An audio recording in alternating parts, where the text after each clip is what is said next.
Hello, welcome to Chapter 8. In this chapter, we're going to look at the psychosocial development in early childhood. So, in other words, we are going to be looking at the social and emotional ways in which children grow and develop between the ages of 2 and 6. So, over the years, the idea of how a family affects a growing child has changed as the family units have changed with the times. And so, currently, there are a bunch of different types of families. There's homeless families, divorced, blended, multicultural, lots of people living together under one roof, homosexual couples, single parents, younger parents, older parents. And so all of this has an effect on the developing child. For a long time, children were expected to be seen and not heard, that they were to kind of blindly obey their parents. And some cultures and beliefs still are congruent with that idea, but there are some new developing alternative views on defining family and their role in the developing child. So the focus now seems to be less on the interaction between just the parent and the child, and now the focus is more on the family as a social system. The idea um, behind the influence of the family unit on a child's development is that everyone in the family plays a role and contributes and influences to the way the child grows. This includes grandparents and siblings and cousins and aunts and uncles. Another current view is that members influence each other directly and indirectly. Indirectly really being the key difference here.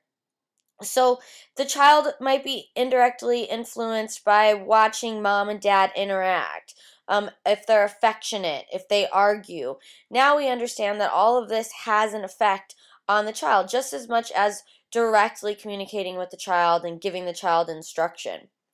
And then the last current view that we're going to address is the idea that relationships are bi-directional. So the influence on development runs both ways, sort of like those reciprocal interactions we talked about earlier.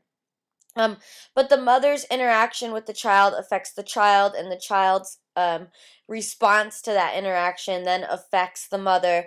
And there's kind of this ping pong back and forth relationship that is influencing and having an effect on the vibe in the house or the vibe in the relationship between the parent and the child, as well as the other people in the family. Okay, let's take a look at what affects parenting, what affects the way one person parents versus another parent. Because as you look around through your friends and family, I'm sure you've noticed that some parents are more strict, some parents are more lenient, some parents are more standoffish with their kids, where other parents are really hands-on. So the right way to parent depends on the individual parent and the individual child. We talked a lot in this class about how it's important to parent to the child rather than having just a standard parenting style and expecting the child to adapt solely on their own. The right way to parent also depends on the culture in which you live and the situation in which you live. Children from different cultures with different problems that are different ages require different types of parenting. And so no one parenting model works for everyone, even within children within the same family. So maybe some of you have had siblings that were treated differently than how you were treated. And so research actually says that this is a good thing, that we want to learn from our mistakes with earlier children and improve upon our strengths. And so we want to kind of exploit what we did right and minimize what we did wrong. So parents' characteristics affect parenting. The personality of the parent, the age of the parent, the stage of life that the parent is in, if they are working a lot, if they are older, if they are younger, all of this is going to influence how much they play with the child and which type of play they engage in. For example, a younger parent might be more active than an older parent. The children's characteristics affect parenting. So as the children ages, the way the parent interacts with the child will change. The gender of the child, we know, definitely affects the way it's parented to. So people tend to be gentler and talk softer with girls and tend to play a little rougher with boys, for example. Also, the health of the child. If the child has asthma, obviously you're not going to be probably running around with the child as much as you would if the child didn't have asthma, for example. And then the last characteristic or influence on what affects parenting is context. What's going on in your life, what's going on in your environment, in your situation, affects the way that you would parent. So your social structure, do you have a lot of friends, no friends? Your socioeconomic status, are you well off? Are you maybe not so well off? What kind of culture are you from? What's your family like? Is it big or small? And so all of the kind of surrounding influences also have an effect on the child's development.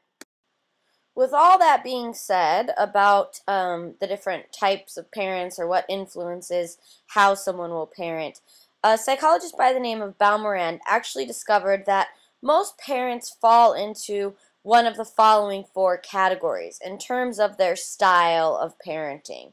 And those four categories are authoritarian, permissive, authoritative, and then uninvolved. And so some of the parenting styles yielded better results in the long run when the child was an adult, how successful they were, how intelligent they were, how competent they were. And then some of the parenting styles rendered less successful outcomes. So let's go through the different parenting styles. So the first type is called authoritarian parents, and these are parents who are rigid and punitive and value unquestioning obedience from their children. They are the parents that say, because I said so, and there's no debating, there's no questioning, it is what it is.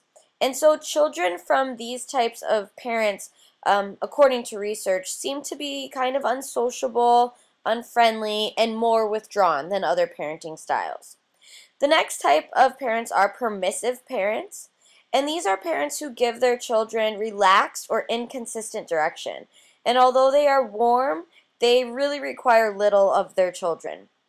And so because the children don't really have structure or rules, which children respond to very well, the children tend to show immaturity, dependence, moodiness, and low self-control, which actually tends to last with them throughout their entire life. And then the next parenting style, according to Baumrind, is authoritative parents. And these are parents who are firm, they set clear limits, they reason with their children, and they explain things to them. It's sort of like having a democracy. And so if the child didn't want to clean their room, the parent would say, you need to clean your room, and the child would say, but I don't want to, why do I have to? And the parents would say, well, you got to pick up your toys because we have guests coming over and we don't want to leave toys around. Someone could trip on them and hurt themselves. And we want to take good care of our toys so that they last a long time. And so they explain the reasons behind the rules to the children. Of all the different parenting styles, the children that came from this type of parenting style, authoritative, tend to do the best in life. They have high social skills, they're likable, they're self-reliant, independent, they're cooperative, they tend to be more popular, make more money, and so we see that authoritative parenting really tends to work the best for most kids. And then the last parenting style is uninvolved parents. These are parents who show little interest in their children and are pretty emotionally detached, kind of not available to their kids, don't talk to them. And of all the parenting styles, obviously, children that come from uninvolved parents tend to have the hardest time in life. They feel unloved. They then are emotionally detached from other people. They're not really vulnerable or open with others. And in a lot of cases, both their physical and cognitive development is impeded. So they don't develop at the same rate as their peers. So now we're going to go ahead and watch a video on the different parenting styles. 25 years of research has shown that parents who have a strong and positive connection with their children and use a balanced parenting style have children and teens that are more confident and develop better overall skills to succeed as responsible, caring adults. The balanced parenting style is also described as authoritative, or positive. Parents who use this style explain the importance of rules to their kids and why they must be followed. They also give their teen an opportunity to make choices and explain the consequences of those choices. While independence is encouraged, expectations are also clearly stated. Expectations of behavior are age appropriate and misbehavior is handled accordingly. Parents who use a balanced approach are firm, warm, and loving. Teens of balanced style parents tend to be the most well-adjusted. As parents encourage freedom of expression, the teen develops a sense of independence and competence as an adult. They are influenced by their parents and have a better ability to control their own behavior and make good decisions. They develop thinking and social skills needed to succeed outside of the family. They do better in school, report less anxiety, have higher self-esteem, and are less likely to engage in risky behaviors, including the use of drugs and alcohol. Authoritarian parents are overly strict and not very sensitive to their child's needs. Since authoritarian parents do not pay attention to their child's point of view, conflict between the parent and teen can increase. Because authoritarian parents allow only a few choices to be made by their teen, the teen does not learn how to make independent decisions. They may listen to their peers' advice rather than thinking for themselves, which may result in riskier behavior. As a result, teens with authoritarian parents learn to rely on authority and look to others to decide what is right. They may have lower self-esteem and lack initiative, spontaneity, and curiosity. The permissive style parent is accepting and warm, but gives up most control to their teen by not setting limits. These parents have few expectations about behavior and tend to accept their teen's behavior, whether negative or positive. Permissive parents let their teens set their own activities, rules, and schedules. When rules exist, these may change frequently. As a result, the teen becomes confused about their parents' expectations. These parents also tend to be lenient and avoid confrontation. Teens with permissive parents may seem immature as they often have not learned to control their impulses, and rather than accept responsibility for their actions, they tend to blame others. Here's an example of a typical teen situation and how you might apply the different parenting styles. The teen might say, "I'm going out with my friends to Melissa's party. Bye." The authoritarian parent would say, "You're not going anywhere. I don't like your friends, and you should be home doing your homework. Your math mark has gone down." A permissive parent might say, "See you later. I'm going out too. Just lock the door when you leave." A balanced parent would say, "Hold on. First, let me know where you are going and who you are going to be with. Are their parents going to be home? I'd like to give them a call. Call me if plans change, please. I'd like you home by 11 o'clock. Like, have a good time." In our busy culture, it is too common to be isolated from one another. Find ways to connect with other parents of teens through your faith group, school, sporting events, or work. Compare notes and share ideas in order to support and learn from one another. Check out different information at parenting workshops and credible online sources. Alright, now that you've finished watching the video, what I would like you to do is pause the lecture here, head on over to Moodle, complete lecture activity 1, and then come back and return to this point in the lecture. See you then. Okay, so like we said earlier in the lecture, everyone in the family is thought to contribute to the child's development, at least according to current research. And so siblings are no exception. Siblings play a major role in how people grow and develop social skills, cognitive abilities, and even physical skills throughout their childhood. So let's look at some facts about siblings and the effect it has on child development. We know that 80% of children have siblings. Only about 20% of kids are only children. And siblings do play a critical role in the socialization of children. For example, older siblings often act as caregivers to their younger siblings, and this allows them to learn about the needs of others. The patterns of interactions with siblings often transfers to relationships with other people and other friends and other cousins, not only in childhood but all throughout life. Older siblings are models that younger siblings tend to imitate, so that would have a major influence on their behavior and emotions. Older siblings tend to act as sounding boards, a buffer of sorts between the child and the parent. And then older siblings often ease the way by talking to the parents about the younger sibling. One of the most common things research finds older siblings telling parents is that whatever the younger sibling is going through is not that big of a deal, and the parent kind of needs to calm down. And so in that way, they're also kind of a buffer between the parent and the child. What's interesting about sibling relationships is that siblings nowadays are spending longer time together than ever before, up to 70, even 80 years. And so this could be the longest relationship that a person has in their life, more than their significant other, more than their parents, cousins, etc. So the factors that contribute to having a lifelong bond with a sibling are these longer lifespans. We're all living longer than we did before. Now we have geographic mobility with airplanes and technology. And so there tends to be an unavoidable separation between friends and coworkers. People die, people move. But usually the siblings stay pretty geographically close to one another in proximity. And then there is divorce and remarriage. Even if the parents divorce, your sibling is still there as a constant. And so studies have found that adversity with others tends to bring siblings together. Illness, trouble with someone at school, parents divorcing, death in the family, all of these kind of tough issues tend to bond siblings together. Another study also found that adolescent girls were closer with their younger sisters than adolescent boys were with their younger sisters. So that's just an interesting finding I wanted to share. Alright, so siblings help one another in a unique way. They actually provide some pretty valuable services.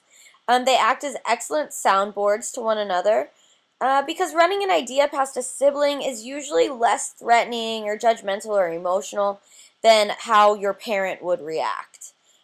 Siblings exchange clothes, they share toys, they provide support when one's in trouble. I know that when I was growing up, I kept getting these parking tickets and I was afraid to tell my parents, so I would just tell my older sister and she would just pay them for me and I never had to tell my parents.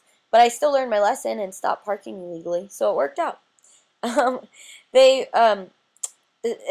so siblings are a part of this thing called a sibling underworld, and that's a term that you'll need to know for the exam, sibling underworld. So this is kind of what we would consider a familial subsystem, a coalition, a band of brothers and sisters. And in the sibling underworld, the communication tends to be about siblings warning each other about their parents' bad moods.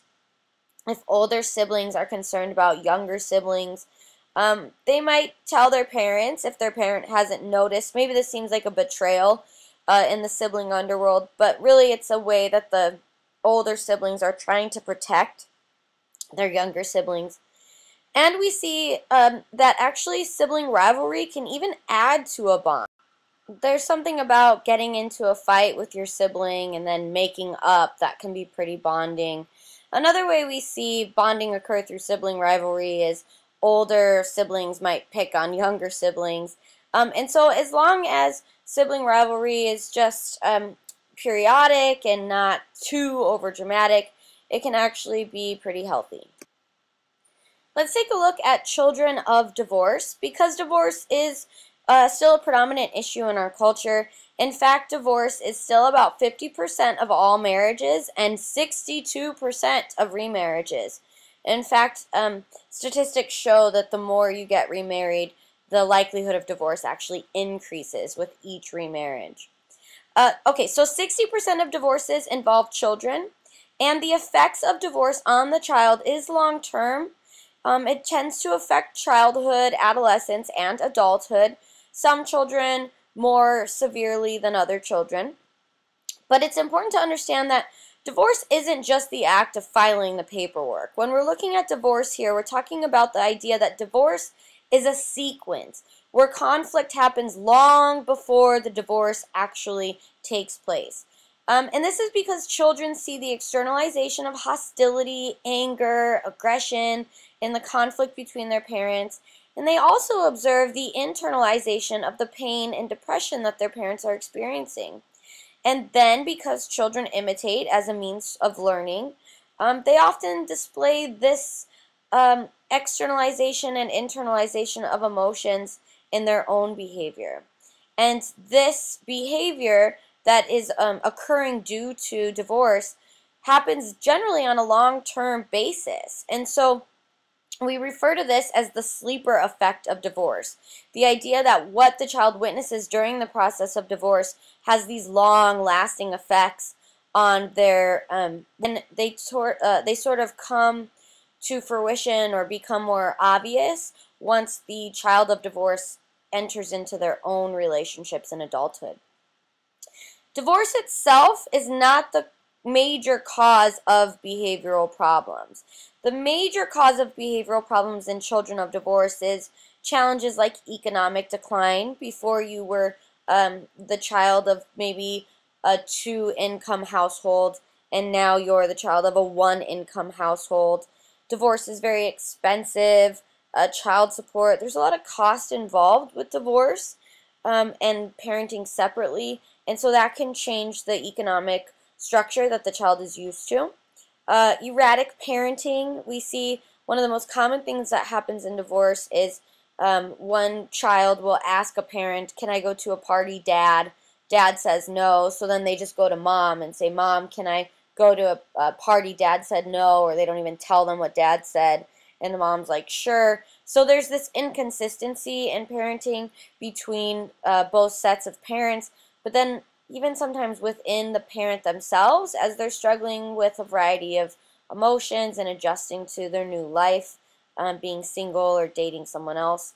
And speaking of dating, dating also tends to have an effect on the behavior of the child. It's difficult to watch their parent date someone different than their mom or dad. And of course, sometimes this leads to remarriage, which can result in blended families, step parents, and all of this can be a pretty difficult adjustment for kids. But the good news is that after about 2 years, adjustment in parent and child relationships begins because the family arrangements usually stabilize. So the child starts to kind of adapt, and the relationship with their parents starts to kind of level off and become more stable and consistent as the new situation has become more familiar and more commonplace. So studies show that divorce in early childhood more adversely affects the child than at any other age. So some reasons for this might be that the younger children are unable to understand divorce and really what it is. Also, they can't reverse their thinking. They can't think abstractly, those ideas that we talked about in cognitive development. And so because of this, in addition to that egocentrism that younger children have, they often conclude that divorce is their fault. Children in this stage often experience intense separation anxiety and fear of abandonment by both parents. During divorce, this really seems like a reality. Mom's leaving me, dad's leaving me, or missing mom or missing dad tremendously. And so studies show that right after divorce, mothers tend to be less affectionate towards their children and especially treat their sons more harshly than they treat their daughters. But research shows that fathers tend to be more permissive and indulgent, buying kids more toys, letting them get away with more. And so there's definitely a difference in parenting styles right after divorce. As far as divorced fathers go, 12% of single parents are fathers. Most of the single parents that are fathers are divorced. And fathers usually become the single fathers or the primary caregivers for older male children. Fathers get custody generally when the mother doesn't want the child or when the mother is deemed incompetent. And fathers generally have trouble encouraging their children to express emotions, but they tend to be really great at maintaining control and stability, kind of like a rock. So 1/3 of all fathers who don't have custody see their child at least once a week, but unfortunately that figure tends to go down over time. Almost half of all single mothers refuse to let the father see their child, and this is often due to an incompetent father or a pissed off mother, a mother who wants to punish the father, or in an attempt to kind of use the child as bribery to get more money out of the father. So all of these outcomes can be problematic for the child, But in the event that divorce is going to occur, there are some tools available to help children adjust in the most healthy way possible. There's books, there's games about divorce, of course there is child psychology, therapy, counseling that they can go to kind of minimize the effects of divorce on the child. So let's go ahead and take a look at a video of one family discussing the effect of divorce on their developing children. Alrighty, next up this morning, with at least half of all American marriages ending in divorce, more than 1 million children each year are left to cope with the breakup of their families. Yeah, divorce is never easy, of course, but it can be even harder on the children when parents make some very simple mistakes that can have lasting consequences. Denise Richards and Charlie Sheen, Kim Basinger and Alec Baldwin, even Britney Spears and Kevin Federline, all famous couples who have battled in infamous divorces. But bearing the burden of the nasty breakups are the children, coping with a home torn in two. And these celeb children are like countless others suffering in this country. When my parents first got divorced, I really was confused. I didn't know what a divorce was. Nick, Alex, and Sabrina had their lives turned upside down when their parents split. Their mom, Christina. Every marriage you have fights and, there's little things here and there, but we always got along and we had a great life. But after 13 years of marriage, she says she found out her husband was cheating. I had filed for divorce. There was restraining orders involved. Things turned very ugly very fast and just spiraled out of control. They didn't really explain that much to me. I just stopped seeing my dad a lot, and I'd have to go to a special place to visit him, and it was pretty weird. Everything in my life changed. My grades dropped significantly, and I'd be getting mad at people more easily, and we'd get into more arguments. When I first found out they were getting a divorce, I got kind of mad. I didn't know it was coming at all. The majority of the family's struggles came after the divorce. They would, trash talk each other, basically. Talk bad, my whole dad's side of the family and my whole mom's side of the family. And, I'd get pissed off because I didn't want to hear it. Sometimes I don't know who to believe because one of them telling another story and then someone telling another story. I think that they definitely got put into the middle between my ex-husband and myself. Christina says they've made many mistakes, not telling the children what was going on, arguing in front of them, and now they're struggling to co-parent without fighting with each other. I love them very much and I don't want them to keep on fighting over and over again, and it just gets frustrating because you want them to get along. When 13-year-old Alex says he saw his dad fall asleep with a cigarette in his mouth, he was trapped between battling parents. I called my mom and told her about it. And then the next morning, he came up to me and threw his cell phone at me and said, "Why'd you have to snitch?" My biggest regret would be of how this divorce hurt my children. I don't feel that children should ever have to suffer because of what two adults decide to do. I think it's something that's so familiar to many of you out there, many of us out there. With us this morning is Christina Rowe, her oldest daughter, Stephanie. And the author of Be a Parent, Not a Pushover, clinical psychologist Dr. Marianne Rosenthal. Wow, how bad did the arguing get between you and your ex? Restraining orders, that bad? Yes, this was a very bitter and nasty divorce, and the arguments were bad. It was a very unexpected divorce. I had suspected my husband was having an affair, and within a matter of weeks, there was a restraining order issued, and he was out of the house, and things turned ugly very fast. Even did some jail time.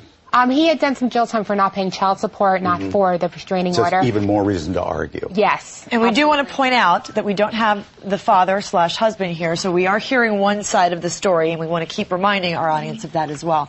So you were married for 13 years. And you said that during that time, you said it was unexpected, but he was a good dad, good husband? Yes. I mean, I thought we were happily married. We had 4 children, beautiful home. It was a happy life. I never suspected what was coming, and I was very unprepared for a divorce. It was nothing that I expected. That I never thought we were going to get a divorce. But you keep saying that you don't want the children to be hurt by this, and yet they are hurt. You can see the pain in your children's faces. And Stephanie is sitting there at 20 years of age now, you are hurting them because the two of you are arguing. Why can't you stop this bitter discussions, bitter fighting? You know, that is the biggest concern now, because it's been 2.5 years since the divorce has been final, and we're still arguing, and I have a very difficult time co-parenting with him, and the children are still caught in the middle, and I wish that we were able to get along. People would say, if you really do love them, honestly, you'd stop this and quit putting your hurt above their needs. Well, yeah, you know, I don't think it's a matter that we're just putting our, you know, we are trying to get along, and then, you know, he'll push my buttons, we'll be talking, and then the kids will overhear. I don't actually we don't argue in front of them, but it's inadvertent where we'll hear things. Stephanie, what was it like when your parents started to go through the process of splitting up and the divorce in terms of fighting in front of you? You knew it was happening. I mean, you knew that it was it was especially because I was the oldest child, so they told me a lot about it, and there was just so many When you lies. say they told you a lot about it, what do you mean? They both came to you and told you their side? Absolutely. And it kind of leaves you stuck in the middle. Like, I didn't know who to believe, and everyone's telling me different things. What would they tell you? Basically, just, you know, there'd be a story, and then there'd be one side of it, and there'd be another side of it. And it leaves, you know, I was maybe 16 at the time. It leaves me, I didn't know who to believe. I love both of my parents. Sure. And I was caught in between them pretty much. You have to make the choice of deciding who's lying, because you don't know who's telling the truth and who's not. So when you ask your mom, why are you breaking up? Why are you getting a divorce? What would she say to you? You know, she would basically say that it'd be better for our family, that, you know, things just weren't working out between them. Did she bring up the infidelity of your father? With me, yes, because I was 16. I was old enough to understand. My younger siblings weren't old enough to understand, you know. Christina, do you think now, looking back, that it was appropriate for you to share some of, I guess, your intimate personal I guess experiences with your daughter? No. Now looking back, you know, it was a very emotional time for me. I was, you know, in shock, and she was older. So he was saying some things to her, too, that wasn't true, and that was something that I shouldn't have done. I would, you know, try to explain to her my side of it, saying I believed he's not telling the truth, and, you know, not wanting to look like a bad parent to my daughter. I would say, well, this is the truth. And now looking back, I would say I shouldn't have done that. Maybe I should have just let it go and not have tried to explain, you know, my side of the story and involved her in it. Yeah, doctor, boy, you've seen a lot of cases like divorce hurts kids. Yes. I'm divorced, and I know that. We know it hurts kids. And the number one factor that's going to determine how kids are going to react and adjust to a divorce is how conflict is managed and how communication after the divorce. You have divorce needs and recovery needs that need to be met.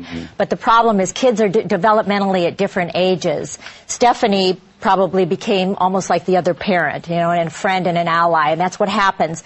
Teenagers, on the other hand, they don't know what to do. They're trying to individuate and become their own individuals, so they get scared, and it's all about peers. They're embarrassed, you know, they become an ally. And little kids tend to think it's their fault. So I think what's really sad about this story is that you haven't spoken to your dad in 3 years. Steph? Yeah, it's been 3 years now. Why not? Basically, you know, I just felt like there were so many lies, and there was just so much, you know, so many problems. Like, I wasn't getting the truth. I feel from him I wasn't getting the truth. I feel like I was getting it more from my mom. And is it because maybe you were closer to your mom, so you felt more of an allegiance? Actually, no. I was very close to my father. What did he lie to you about?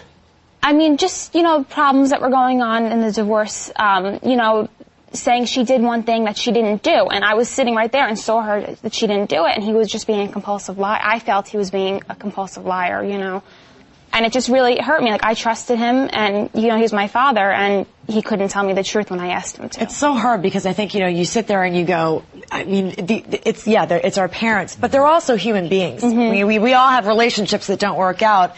I mean, you know, is there any way that you'll ever talk to your dad again and give him another chance now that you're more of an adult? You know, I never say never, pretty much, but at the moment, no. What if he saw this? What would you want him to know? You know, just I wish the best for him, but I feel like I've grown into, I'm an adult now, and it's my decision not to speak to him, and Yeah, he doesn't live that far from you, Stephanie. No, he doesn't. Don't you miss him? You know, I miss having a father, but he's not a father figure to me, so I wouldn't want to give him that. Doctor, do you think what Stephanie's doing is just, it makes it easier to not have the drama and the fighting, so Stephanie's taking care of Stephanie right now, and that's what she needs to do. Thing, It's a really good thing. I mean, for a young person to have that kind of maturity is really important, and she will come to it. She seems like a really grounded young woman. And Christine, we're so happy that you're here. We're not here to beat up on you, that's for sure, because you've learned so many lessons that you're trying to teach all the rest of us. Right. In our studio audience is Marie Edelstein, a teacher from Children Cope, a court-ordered program for divorcing parents, which I think is a great idea, because divorcing parents don't know what to do. Murray, thank you for all of your great work. And one of his top Studies show that 2/3 of women with children under 6 work. So who watches their children? Well, if daycare is good or bad for the child depends on a lot of factors. And so who watches your child also depends on a lot of factors, and there's a lot to consider. The quality of daycare, time spent at daycare, nature of daycare, if it's a nanny, a family friend, an au pair, a church-based daycare, an education-based daycare, and then the age of the child are really some of the main factors to consider when it comes to daycare and childcare. So some of the different types of daycare involve au pairs, nannies, and then on-site daycare. So let's take a look at those. Au pairs are generally young women between the ages of 18 and 25. They're from another country, and they provide child care services. Au pairs are overseen by the U.S. Information Agency, which is an agency in our country that screens women to find women that are qualified to act as nannies, which we call them au pairs because they're from overseas or a different country. So 10,000 au pairs work in the U.S. per year. In our country, work permits allow them to stay 12 months, but they can get an extension if they apply for it. State Department regulations allow au pairs to work about 45 hours per week, which is, and then up to 5.5 days a week. If they're taking care of a child under 2, they have to have 200 hours of experience with this age before they can act as an au pair in our country. And their pay is $140 per week plus room and board on average. But of course this varies by state and socioeconomic area. They're required to acquire 6 academic credits while they're in the U.S. and the host family has to pay them $500 in order to be able to do this.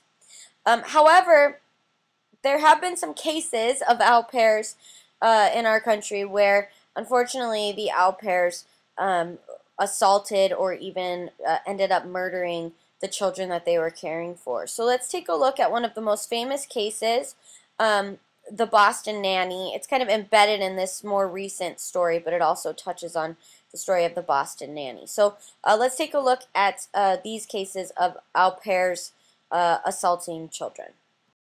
Flowers outside the home of Rema Sabir, a little girl who had just turned 1.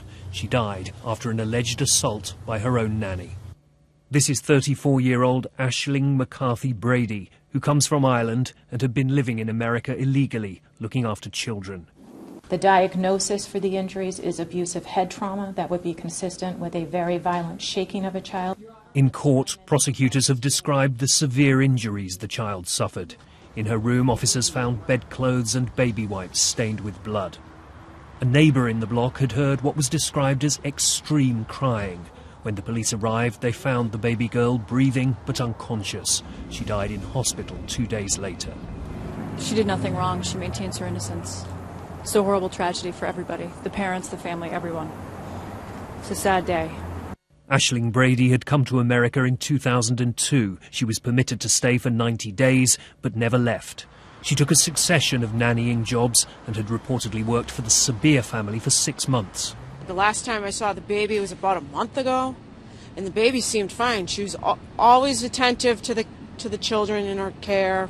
The case awakens memories of Louise Woodward, the British nanny who was found guilty in the same Massachusetts county 16 years ago of killing a baby boy. She was freed after her murder conviction was reduced on appeal. The family of Rema Sabir have asked for privacy. The girl's father was born in Britain. After pleading not guilty to assault, the accused nanny was remanded in custody, with bail set at $500,000. Steve Kingston, BBC News, Washington. Okay, and then there are nannies, which is a professional child care provider. Frequently, they are former nurses. They're usually older and better educated than au pairs or babysitters. On average, they're paid anywhere from $300 to $400 per week.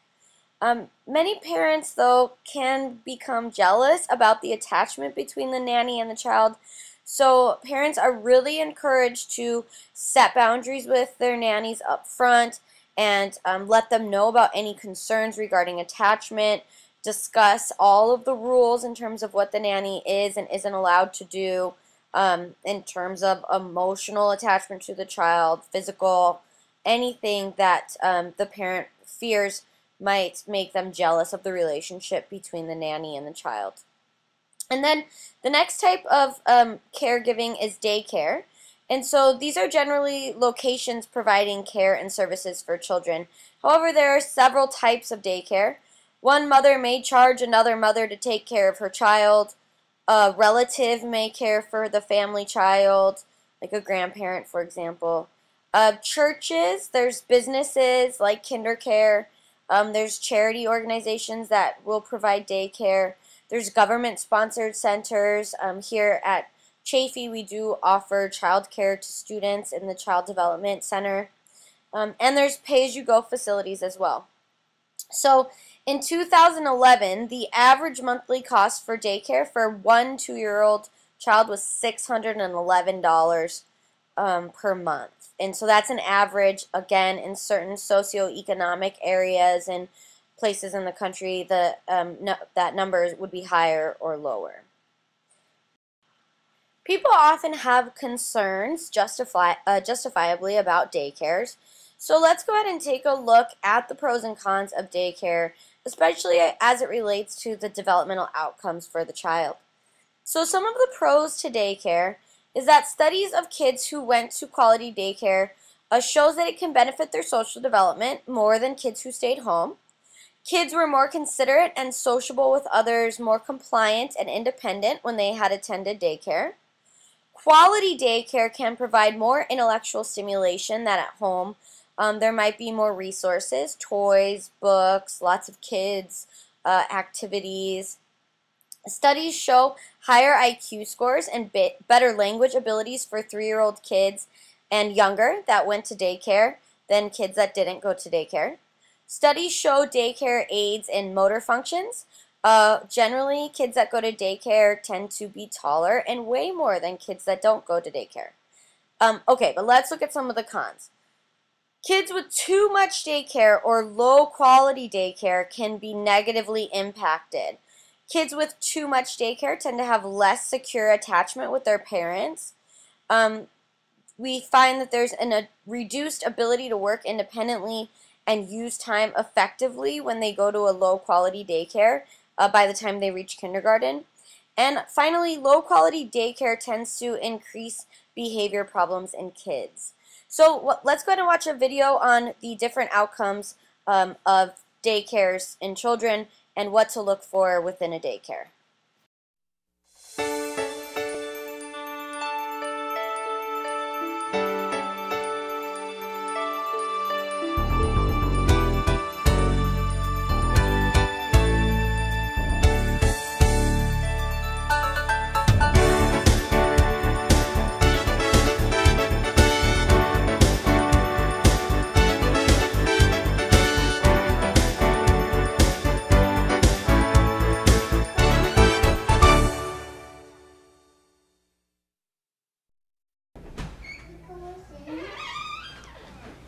Hi, good morning. My name is Katie Yates. How may we help you? Hi, welcome to my home. Come on in. Hi. Hi. Come on in. Your house? Yes. Heidi and Michael are gathering information for one of the most important decisions they will make for their child, Tyler. They are visiting a child care center and a family child care home to consider which type of environment they would prefer for Tyler. One of the first considerations should always be that the program be licensed. A friend of us told us about your center and we wanted to come check it out today. Well, I'm glad you're here to visit. Is this your first visit here? Yes. Great. This is also new to us. So we picked up a checklist from Child Care Resource and Referral. We were hoping it would have some questions that we could ask. We're also going to look into a family child care home. we're not quite sure which environment would be right for Tyler. Great. I'll make sure you have all the answers you need to make a good decision. The same standards that you find in a daycare home, you're going to find in a family child care home. Of course, we're smaller and we have less kids, but let me show you around.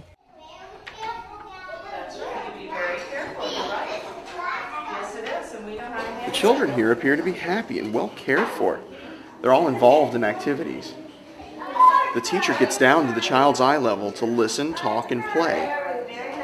The teachers give individual attention to each child, and they seem to be warm, kind, calm, and patient. We think individual attention is important. We do that by keeping our group sizes small.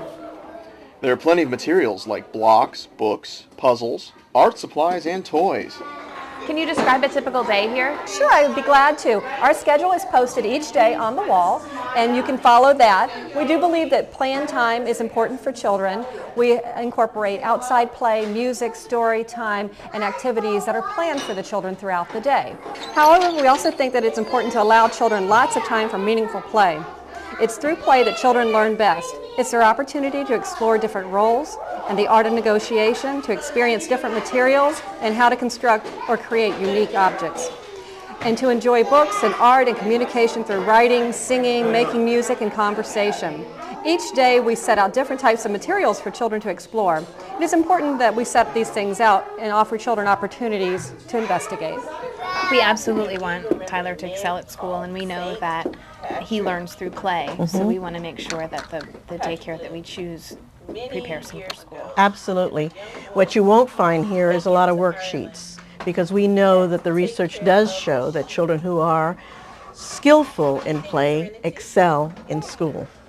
When children play with blocks, they're learning the properties of materials and many mathematical concepts.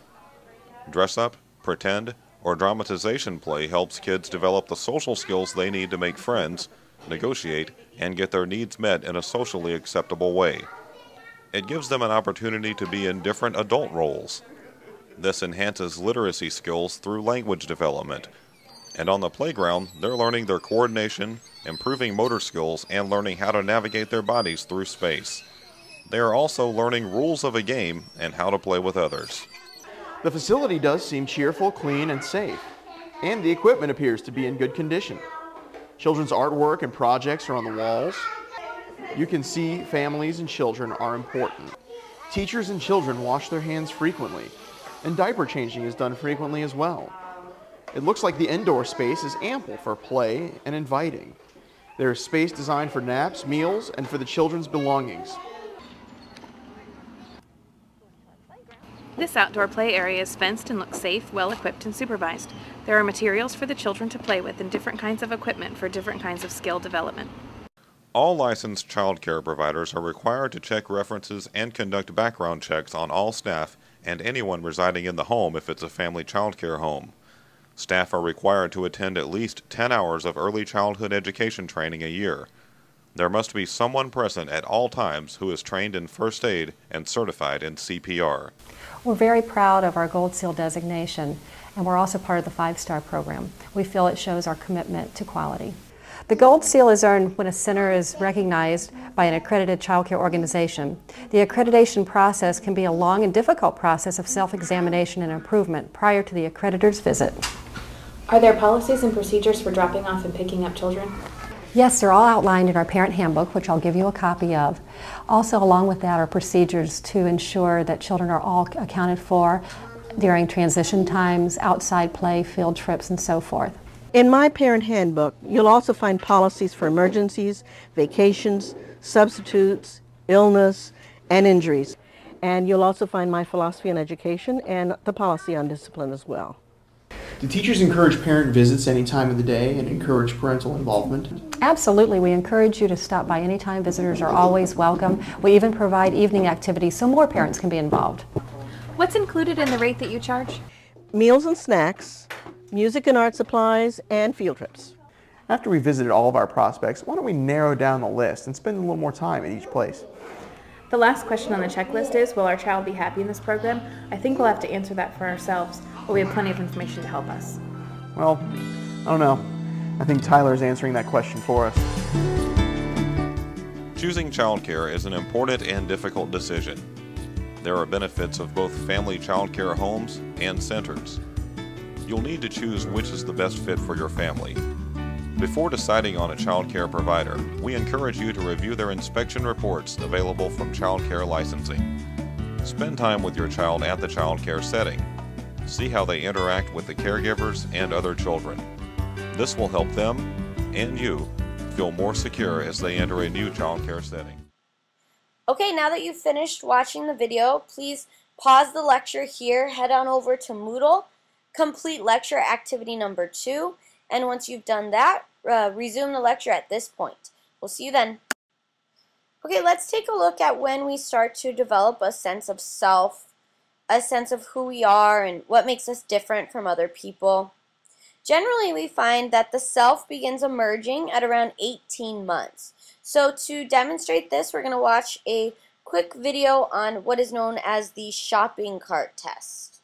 Look at the shopping cart. At Chris Moore's lab at Dalhousie University, researchers developed the shopping cart study to examine this question. Look, so you can roll it up like that. See that? And you can push it. 15-month Ainsley is introduced to the shopping cart. I'm going to get you to push it. After a brief demonstration, researchers wanted to see if Ainsley will figure out how to get the cart to her mother. Show Mommy. Bring the cart over here. You want to bring me the cart? Let's push it over. Goodness. Ainsley pushes and pushes. Come here. Push it over. The cart does not get any closer to her mother. Push it. Push it. Let me see. Over here. Researchers believe that in order for the baby human to solve this problem, they have to have a sense of self. At 15 months, Ainsley has no idea that it's her body that is preventing the cart from moving. Is that a special cart? That's a very special cart. Next comes 14-month Oscar. Come show me. Come show me. He too can't figure out why the cart won't move. Out of frustration, he tries to climb into the cart.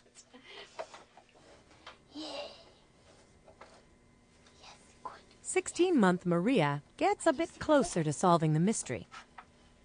She knows it has something to do with the mat, but doesn't make the further connection to herself and thinks it's the mat's fault.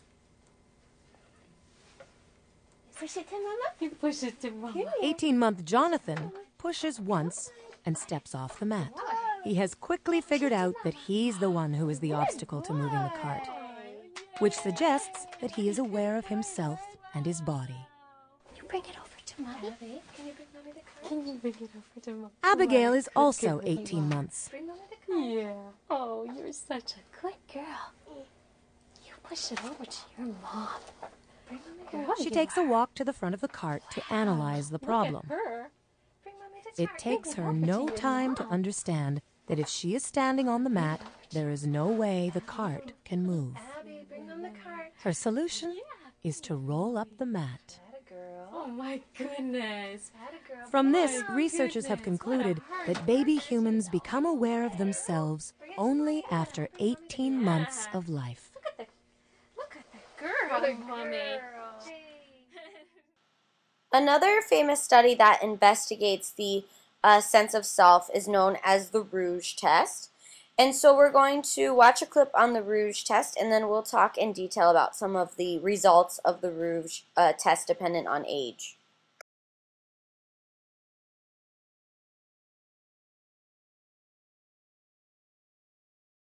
Who's that in the mirror?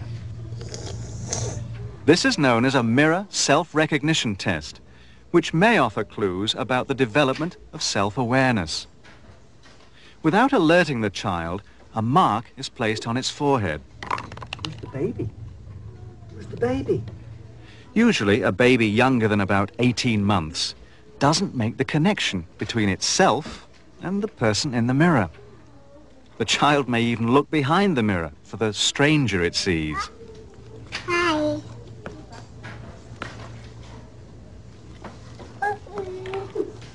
Hi.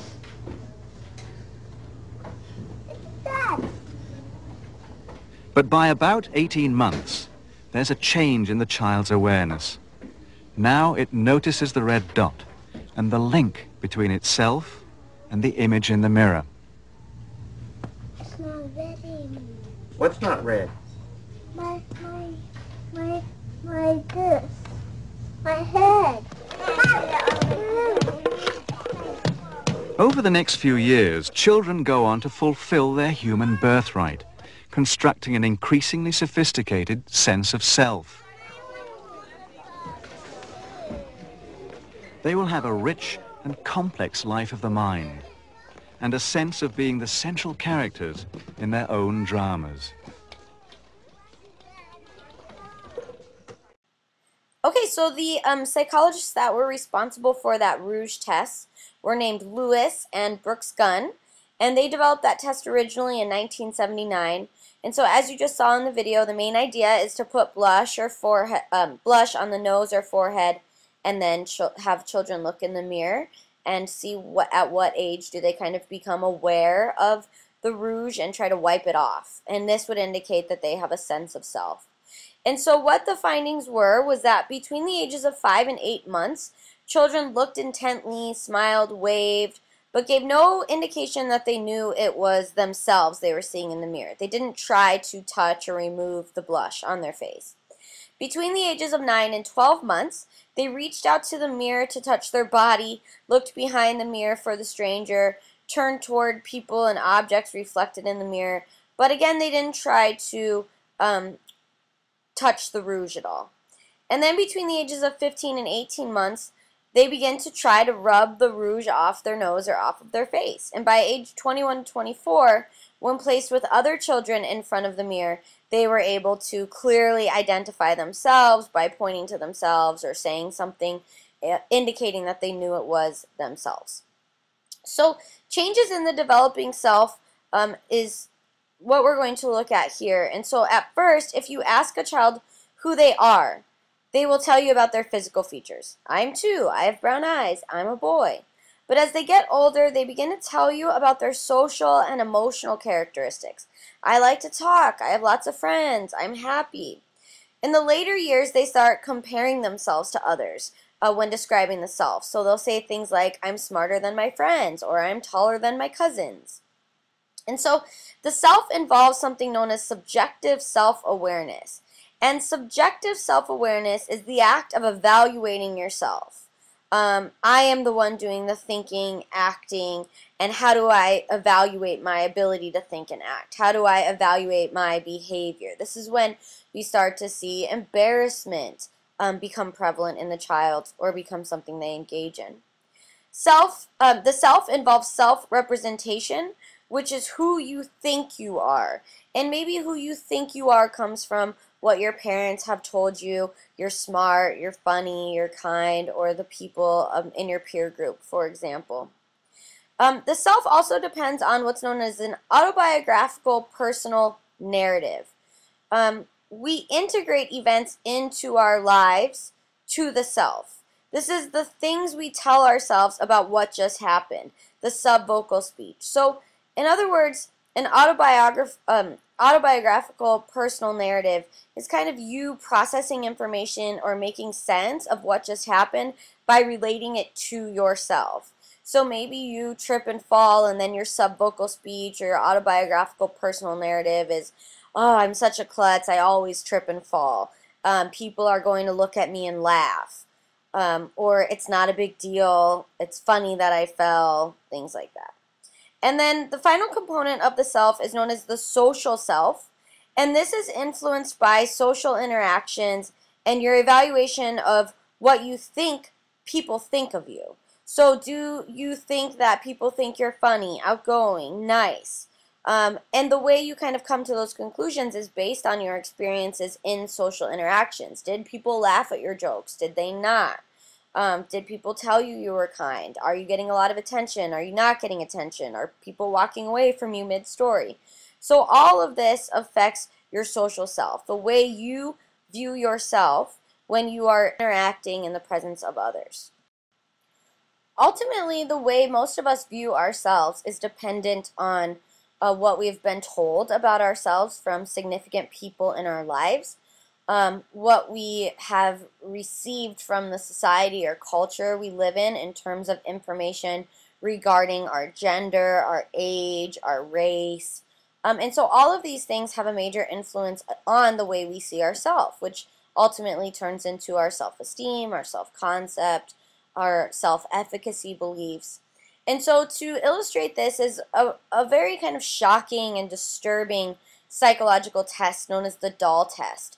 And it examines the effects of racist ideas within a culture and how that affects a child's conception of the self. Which doll is the black doll? And which one is the white doll? That one. Which doll is the pretty doll? Which doll is the nice doll? Which doll is the bad doll? Which doll is the nice doll? And which doll is the bad doll?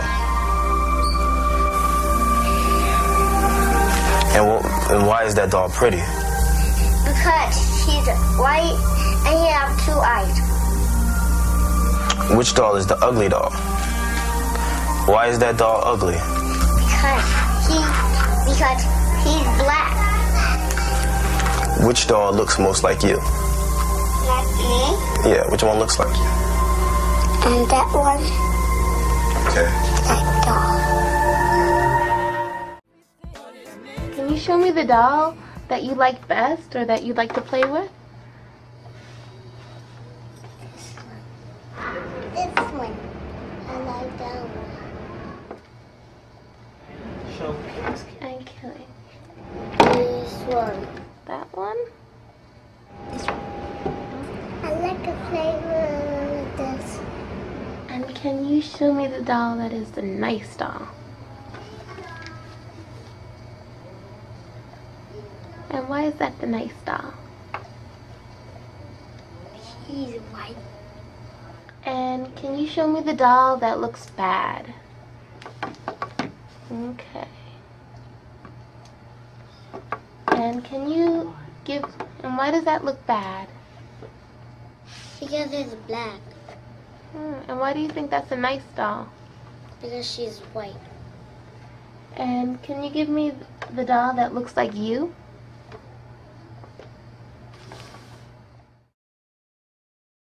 "15 out of the 21 children preferred the white doll." Yeah, that one. Which one? This one. Why do you want that skin color? Because I don't know. I don't know. Not sure. What do you think of that skin color? Well, it looks kind of whitish, and that's all I remember. Yeah. Yeah. How about you? Why do you want that skin color?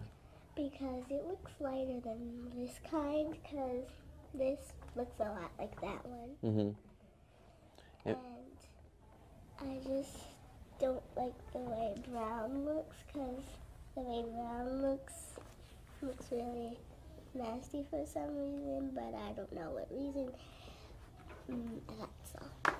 So you think it looks nasty? Well, not really, but sometimes. Sometimes. And Brielle, they asked what color adults don't like. Do you remember what you said? Which one? That's right, that's what you said. Why do you think adults don't like that color? Dark. Dark. And adults, you think adults don't like dark? Well, maybe some adults do, but maybe some of them don't. Mm. And then which was the ugly child? So show me the smart child. Okay, why is she the smart child? Because she looks like me. Okay. Show me the mean child. Okay, why is she the mean child? Because she's way darker. Okay. Show me the good child. Why is she the good child? Because I think she looks like me. Okay. Show me the bad child. Why is she the bad child? Because she's a lot darker. Show me the ugly child. Why is she the ugly child? Because she's like a lot darker. ¿Cuál muñeco es bonito? ¿Cuál muñeco es feo? ¿Cuál muñeco es malo? Ninguno. ¿Cuál muñeco es malo? Este. ¿Y por qué? Porque, bueno, este es moreno y este es blanco. ¿Cuál muñeco es feo?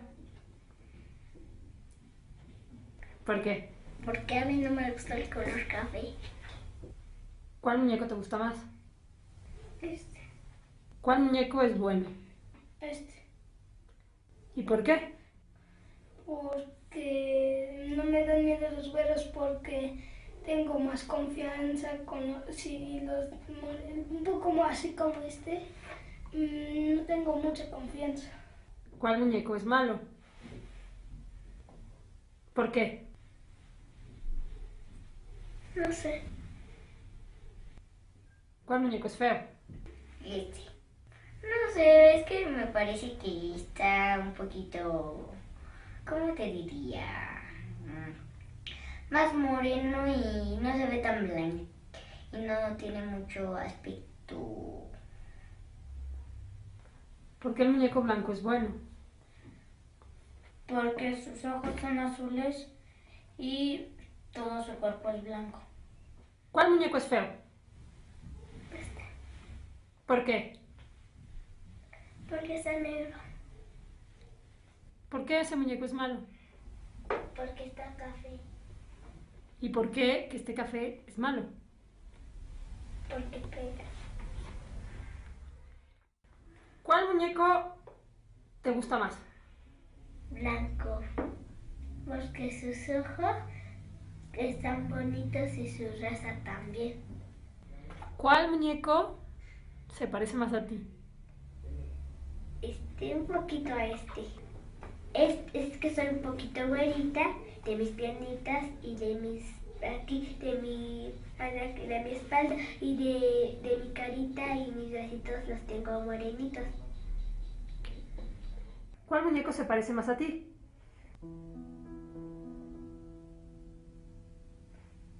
Este. ¿En qué?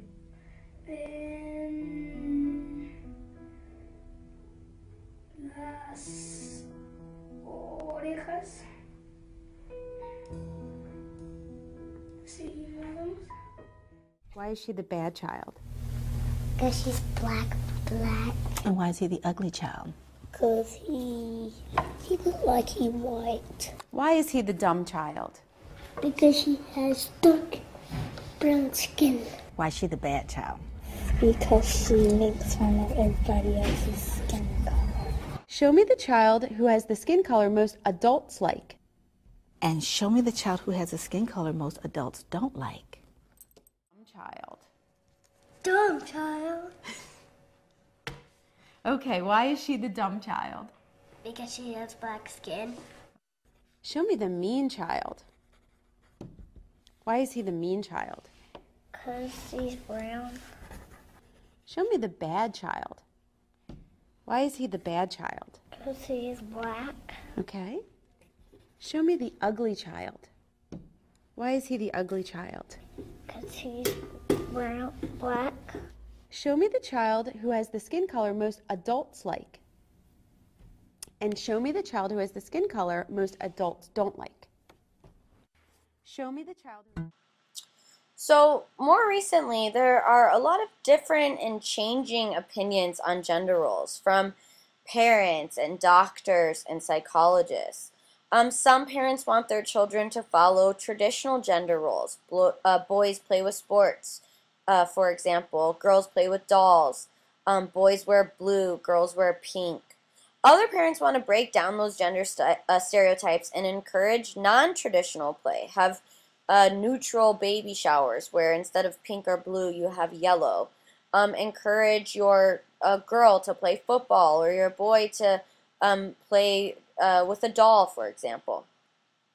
So let's go ahead and look at the different theories of how we do develop our gender. Whether or not you feel more feminine or more masculine is dependent on a lot of different factors. So one explanation for how we develop our gender is biological. We know that boys receive more testosterone in the womb. Women have larger corpus callosums, which is a brain part that connects the left brain to the right brain. It's also the reason why women tend to be better at multitasking than men are, according to research. Females process information with both hemispheres more than men do, where men tend to process with either the left brain or the right brain. Women tend to process information equally between the two brains and sometimes even simultaneously. And so these differences in hormones and brain might then affect our behavior. The next theory is social learning theory, and this is the idea that parents reinforce gender roles by rewarding appropriate gender behavior. If parents have a good relationship with their children, then the child wants to imitate them. And so if the mom is the one doing the cooking and you have a girl and they have a good relationship, then generally the kid wants to imitate the parent, is the idea. And this is just a theory, you don't have to agree, but certainly it's the idea that the environment in which we grow up in affects gender, as well as media, school, peers, etc. And then the next explanation of how we develop our gender is a cognitive development theory. And this is the idea that children acquire their gender identity and then seek out appropriate behaviors. And this is how they determine what maleness and femaleness is.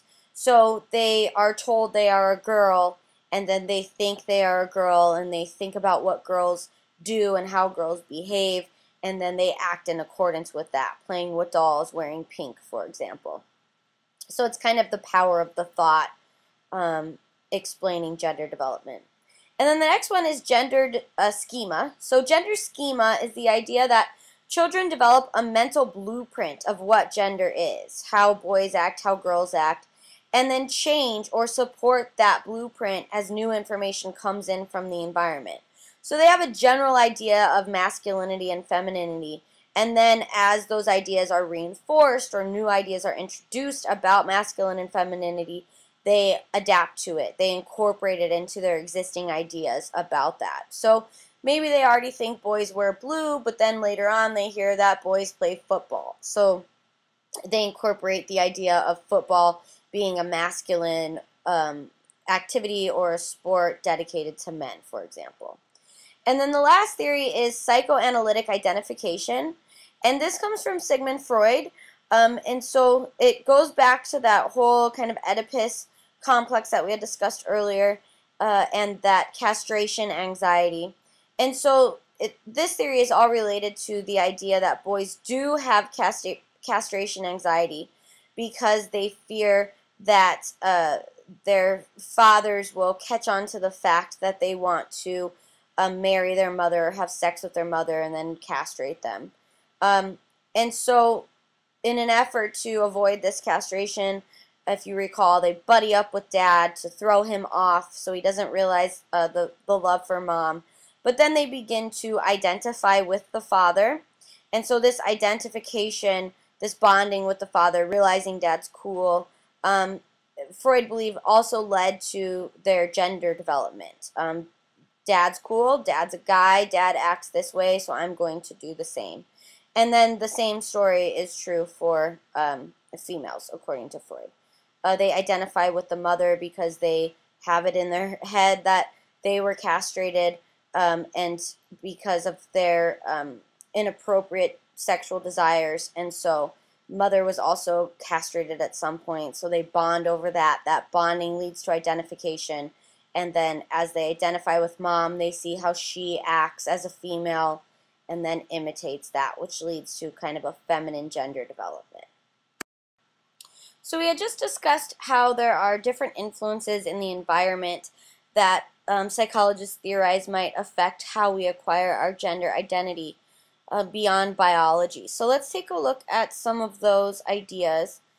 Research finds that between the age of 2 and 3, children first start labeling their own sex and the sex of others. I am a girl, you're a boy.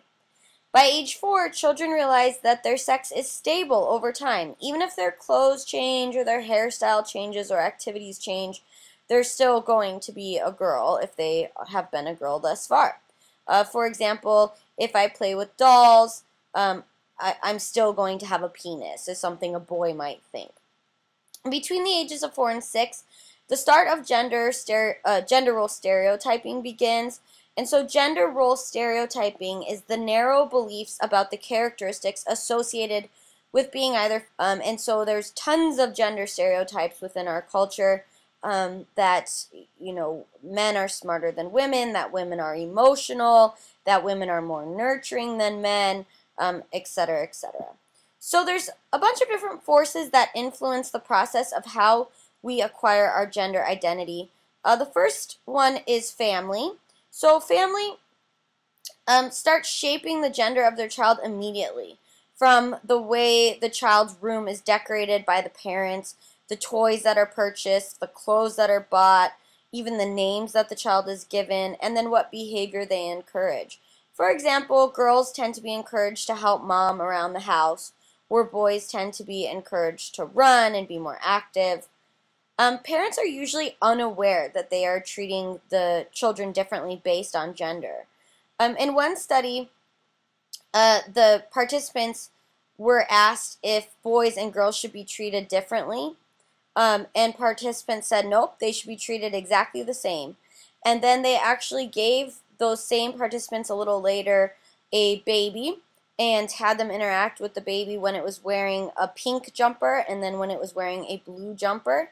And they unconsciously treated the baby different. It was the same exact baby, which they did not know, but they treated it differently based on the gender they thought it was, even though they had said that they did not think a child should be treated differently based on gender. So this just shows how deeply ingrained gender stereotypes are into our minds and how they can affect the way we treat children based on gender and treat adults based on gender without even realizing. In that study, for example, the girls were called sweet, and the boys were called tough and brave, and then the boys were played with kind of roughly, thrown up in the air, where girls were played with more calmly, read books to, things like that.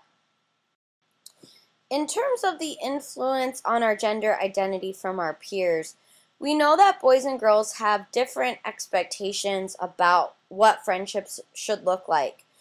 So there is a significant gender difference.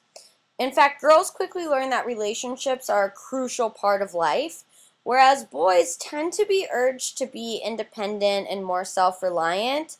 And then we often find that kids play with opposite sex toys, and if they engage in opposite sex behaviors, for example, a little girl wanting to play football, they tend to be ridiculed. Boys that want to play with dolls are often called sissies, and girls that want to play sports with the boys are often called tomboys. So all this acts kind of as a punishment, so to speak, and then might affect if they want to continue acting in those types of masculine or feminine ways. We also see something known as sex cleavage. We even see this within animals, that children of the same gender tend to want to play together. So girls want to play with girls, and boys have cooties, and boys want to play with boys, and no girls allowed in the clubhouse. This is a very common thing. And of course, when a gender, like when a boy wants to play with a girl, usually they're made fun of and called names and picked on. And so all of that can kind of shape if you're going to be more masculine or feminine, or what your gender is going to look like. And then finally, the media influences gender identity. So television has assumed a very powerful place in the socialization of children. It's said that it's as significant as family and peers. One study found that the more TV watched by a child, the more typical gender stereotypes they ended up developing. Central characters of shows are often males, executives, leaders, and women are usually housewives and secretaries, and this is the same as in commercials. So now we're going to watch a video on the media and a bunch of different gender stereotypes that can be seen in commercials and television shows. And all of this just kind of supports the different gender stereotypes and gender roles and can affect which gender we end up identifying with. Boys have a penis, girls have a vagina. Thanks for the tip. Thank you so much. How do I entertain a packed house? With my new Electrolux appliances. Now I can cook the roast for the dinner party and the mac and cheese for the sleepover. Simmer the chocolate sauce, toss Jack his toy, serve the gummy bears, then the apple juice at the perfect temperature, be the charming co-host, clean the stemware perfectly, and end the night looking for monsters under the bed. Introducing Electrolux with wave touch controls and an induction hybrid cooktop that boils water in 90 seconds. You can be even more amazing.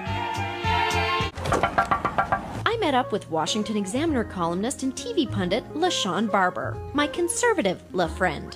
Women are the weaker sex. A leader should radiate confidence, manly confidence. Women have a very nurturing quality, but I don't really want a nurturing leader. By nurture, I assume you mean to take care of people. Yes. Yeah, I wouldn't want that either. I want someone commanding, forthright. Men just seem to embody these qualities more, at least for me. Yes. When's the last time a president cut a meeting short to go feed a baby with his balls? He's got it! Yes! Hey, let's order a pizza. Make it a thing for us. Hello? Yeah, we'd like a large thin crust pizza. Brown? Chop, chop! Look at our three manly men. Perry gets his chest waxed. Keith loves to knit throw pillows. Turk might be sterile. We have a winner. I can't get pregnant and I already got a fertility test. So why don't you just ask him to get tested? Oh, Turk is very sensitive when it comes to his manliness. Remember when I told him his backpack looked like a purse? Turk, honey, I didn't mean it. I am a man! And a man does not carry a purse! Yeah. Now there's a place. Come on in. Where her dreams have room to grow. It's time to sleep now. The Rose Petal Cottage. Got my muffin, it's really yummy. A place of her very own where she can decorate. This can go here. This goes here. Entertain her imagination. Let's do laundry. And a special friend or two. Ta-da! I love what you've done with the place. The Rose Petal Cottage. It's her place where her dreams have room to grow. I want a trainer. I don't want charity, and I don't want favors. If you're not interested, then I got more celebrating to do. Stop. God, stop. The hell are you doing? Okay. If I'm gonna take you on... You won't never regret it. Look, just listen to me. If I take you on... I promise I'll work so hard. God, this is a mistake already. I'm listening, boss. If I take you on, you don't say anything. You don't question me. You don't ask why. You don't say anything except maybe, yes, Frankie. And I'm gonna try to forget the fact that you're a girl. That's all I ask. And don't come crying to me if you get hurt. I used to think it didn't matter what deodorant I chose. Dumb. This test shows that Old Spice is the right choice. Old Spice performs in real man situations like basketball, recon, and Frenching. Try Old Spice, and if you still don't think it's awesome, call 1-800-PROVE-IT, and they'll buy you a stick of something that smells like wildflowers and shame. Take the Old Spice challenge. I did. Mr. Burgundy, I'm a professional, and I would like to be able to do my job. Well, big deal. I am very professional. Mr. Burgundy, you are acting like a baby. I'm not a baby. I'm a man. I am an anchor man. You are not a man. You are a big fat joke. I'm a man who discovered the wheel and built the Eiffel Tower out of metal and brawn. That's what kind of man I am. You're just a woman with a small brain. With a brain a third the size of us. It's science. Depending on how you drive and your car's condition, you can get incredible mileage from the Goodyear Custom Wide Tread Polyglass tire. I've got 32,000 miles on my tires. I've got 41,000 miles on my Polyglass. But Polyglass means more than mileage when your wife has to drive alone.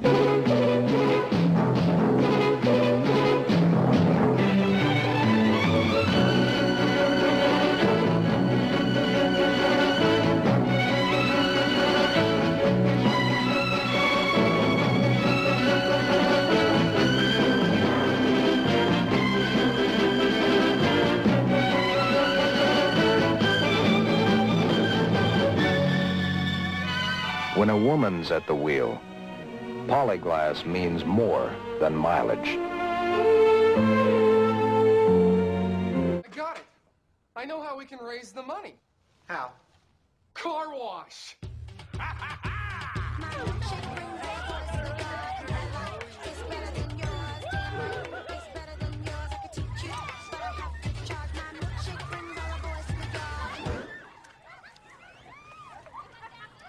I mean, what are the chances? Same day, right across the street? Come on, the girls beat us fair and square. Now, I, for one, am going to be a gentleman about it. Go over there and congratulate each and every one of them personally.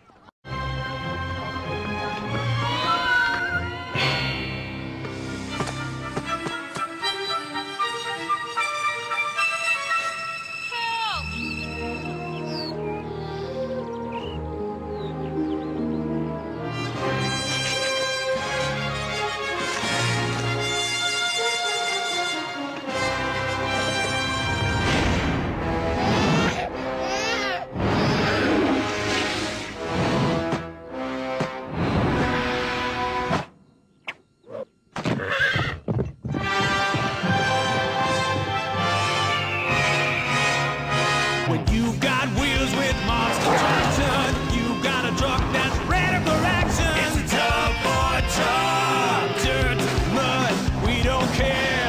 These trucks go almost anywhere. It's a tub for truck, loading up our gear and we're out of here. It's a tub for truck, 'cause when we're up a wheeling, it's the greatest feeling in a tub for truck. The new Ford F-150 truck with monster traction, only from Power Wheels. Adult supervision required, each sold separately. I just do what I want. Right. Whoops, the daisies. What did you say? Nothing? Yes, you did. No, I didn't. You said whoopsie daisies. No one says whoops, daisies, do they? I mean, unless... There is no unless, because no one has said whoopsie daisies for, what, 50 years? And even then it was just little girls with blonde ringlets. Exactly. Right. So here we go again. Whoa! Wow! Whoops, a daisy. Yeah, well, it's a disease. It's a clinical thing. I'm taking pills and having injections. I'm told it won't last long, so... Okay. Stand aside. I don't think that's a good idea. Really, it's quite tricky. Anna. Anna, don't. It's harder than... No, it's not. It's easy. Are you kidding me? Where are we at in society today? Come after me! I'm a man! I'm 40! Alright, so what I'd like you to do here is pause the lecture, head on over to Moodle, complete lecture activity number 3, and then come back to this point in the lecture and resume it. See you then. And the last topic that we are going to address in this chapter is the idea of play and the importance of that in the child's development. So play is defined as an activity that children engage in because they enjoy it for its own sake. But what we do know is that in play, children have fun, they learn, they express emotions, they problem solve, they develop creativity through imagination. And so one way that they kind of express their emotions through play, for example, is maybe they reenact going to the dentist to help them kind of deal with the anxiety of going to the dentist. In play, children learn about themselves, they learn about others, and they kind of make sense of the world in which they live. They're able to take in information on their own terms through play and at their own pace. And then finally, in play, children improve their motor skills, both their gross and fine motor skills, as they jump around or play with Legos, for example. A psychologist by the name of Parton in 1933 developed 6 categories of play, which he believed that all children kind of engaged in. And so those 6 types are unoccupied play, solitary, onlooker, parallel, associative, and cooperative play. So let's go ahead and take a look at each one of those types of play. The first type of play, according to Parton, is unoccupied play. And in this type of play, children are seen as observers. They're not actually engaged in play. They're just kind of watching other people play. The next category is solitary play. And this is when children play by themselves. They might solve a puzzle by themselves or draw pictures by themselves. The next one is onlooker play. And this is when children watch others and they don't actually play themselves, but they start to call out suggestions or ask questions. So they're starting to interact more than they did when they were engaging in unoccupied play. And then there's parallel play, and this is when children play beside each other but not with other children. The next type of play is called associative play, and this is when children play with others but they seem more interested in the social interactions than the activity they're doing itself. And then finally, there's cooperative play, and this is play in which children play with others and are active participants in the goal of the activity. So they're really invested in what they're doing, but they're also engaging with each other socially and cooperating with one another. Okay, let's go ahead and watch a video that recaps these 6 different types of play.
Created using Powtoon. 2 psychologists, Brazelton and Sparrow, did some research and found out some of the benefits of play. And so what they found is that play allows children to engage in wishful thinking, that they learn about their role at different ages, play relieves pressure and stress within the child, play builds self-esteem, play allows children to learn to interact successfully with others, and play can be an outlet for painful or confusing feelings. Okay, so let's take a look at how play specifically impacts cognitive, social, and emotional development in children. Play aids cognitive development, and cognitive development aids play. Piaget actually classified games into each of these 3 categories. So he said there are practice games, and these are games that are characteristic of the sensory motor period, things like peekaboo, hide and seek. Then there are symbolic games, which generally take place between the ages of 18 and 24 months. And then this is when play is symbolic of the real world. So children will pretend to be asleep, or they'll pretend to be washing their hands or playing in the kitchen. And then finally there are games with rules. And these games tend to begin in early childhood towards the end, around 5 or 6 years old, but they become much more typical and common in middle childhood, between the ages of 7 and 11. In terms of social development, the involvement of others demands a give-and-take relationship that makes up the foundation for forming relationships. At 3 years old, we see that children prefer to play with same-sex children. Girls actually show this more strongly than boys do, but we see that sex cleavage, as we talked about before, in both genders. Between the ages of 4 and 5 years old, boys show a stronger preference to play with the same sex than girls do. And then between the ages of 5 and 6 years old, we start to see a decreasing egocentrism, a recognition of the rights of others, and a willingness to share. And then finally, there is emotional development. And so play helps to master emotions and helps to make sense of them. In play, children can avoid being right or wrong, and having those life and death feelings that can accompany adult interactions for them. Children can be creative without worrying about failure or being judged, for example. And so in one research study, this psychologist was interested in how is this growing technology affecting play? Is it impeding a child's ability to develop their imagination and to develop creativity? And so let's go ahead and take a look at how technology and play with iPads and video games and iPhones affects development in terms of imagination and creativity within the child. Uh-oh, there's a fire. I think some glass broke. Children today have less time to play. Help! Unstructured play, when they could just use their own imagination. Psychology professor Sandra Russ studies how pretend play affects child development. What we have found in my lab is that children who express imagination in play and who express emotion in play are also able to do other things, like be creative in solving problems, better regulate their own emotions. So what happens when good old-fashioned play is replaced with video games and structured activities? Russ's lab analyzed data of more than 700 children they've studied over 23 years. We thought, given that there's less playtime, that children would be showing less imagination in play. But that's not what we found. What we found was that imagination in play is increasing significantly. And I think what this means is that children are resilient. And that children have a need to play and will find ways to do it. Maybe video games are helping. Maybe the complexity of the world that they have to live in is helping them to develop imagination. Russ points out that this is a single, limited study. She continues to research play, including looking at ways of helping children increase imagination in play. To develop creativity and ways of coping with difficult situations later in life. Learn more on... Okay, that's it for the lecture on Chapter 8. So head on over to Moodle to complete the self-check journal assignment and the forum assignment. And then we shall see you next week. Thanks for listening.